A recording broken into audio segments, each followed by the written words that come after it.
नरेंद्र सिंह तोमर कह रहे हैं कि आप राजनीति कर रही हैं, जिसे राजनीति करनी है वो राजनीति करे। मुझे राजनीति करके मुझे मिला क्या? क्या मैंने क्या गेन किया इसमें? इसका जवाब भी तो वो दें।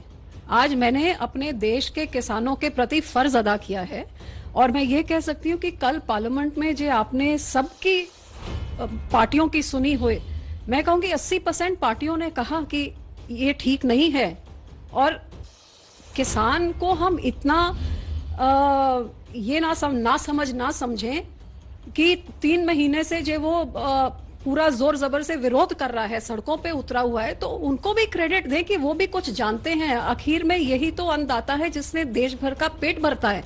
आज इस इकोनॉमी के क्राइसिस में एक यही तो है जो इस देश को आगे चला रहा है।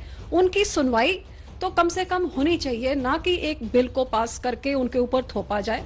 और मैंने समझा कि मैं ऐसे कानून का हिस्सा नहीं बनना चाहूंगी जो किसान अपने विरोध में उसको समझते हैं। प्रताप सिंह बाजवा कह रहे हैं ये सिर्फ नाटक है, थोड़े दिन के लिए आपने फिक्स गेम खेला है, अभी आप अंदर हैं, बाहर निकल जाएंगे और बाद में फिर वापस आपको ले लिया जाएगा, ये एक फिक्स गेम है। चलिए, मेरे विरोधियों ने तो जो कहना है उन्होंने तो कहना ही है। जे मैं अंदर होती तो कहते ये क्यों बैठी है, जे मैं बाहर आई तो क्यों ये नाटक है। तो उन्होंने जो बोलना है, मैंने एक पंजाब की बेटी, किसान की बेटी होने के नाते देश के किसानों के साथ और खास तौर पे अपने किसानों के साथ जिन्होंने मुझे यहाँ तीसरी बारी पहुंचाया है, आज उनके प्रति जो मेरा फर्ज बनता था, मैं समझती हूँ मैंने अपना फर्ज अदा किया है।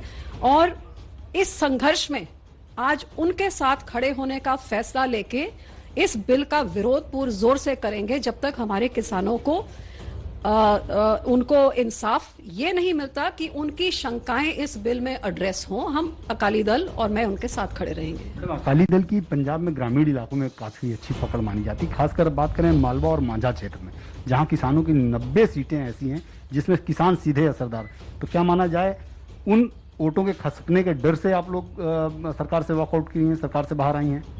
देखिए, डर किसी पार्टी को किसी चीज का नहीं होता। ये जरूर सही है कि हम एक किसानों के साथ जुड़ी हुई पार्टी हैं। किसान हमारी पार्टी के और हमारे पंजाब की रीढ़ की हड्डी, मैं कहूंगी देश की रीढ़ की हड्डी है। और जिन लोगों ने ये बिल बनाया, शायद वो एक एयर कंडीशनड ऑफिस में बैठे हुए अफसर लोग होंगे जो उन किसानों के साथ इतने ना जुड़े हुए जितनी हमारी पार्टी जुड़ी हुई है। अच्छा होता जे ऐसी पार्टियों के साथ सलाह मशवरा किया जाता, शायद और बेहतर बिल हो सकता। जे उन किसानों के साथ सलाह मशवरा किया जाता तो इससे भी बेहतर हो सकता था। कुर्सी खिसकने की बात क्या, कुर्सी से क्या लालच? जब लोग होते हैं जो कुर्सी तक भेजते हैं, उनकी सुनने सबसे जरूरी। खासतौर जब आप उनके लिए कानून लेके आ रहे हैं, भैया उनकी तो सुनिए। जो वो लग रहा है ये कानून से उनका नुकसान हो रहा है, तो आप फिर किसके भले के लिए लेके आ रहे हैं? और ये जरूर मैं कहूंगी कि पंजाब हरियाणा में जैसे का मंडी सिस्टम है वो पूरे देश में नहीं है।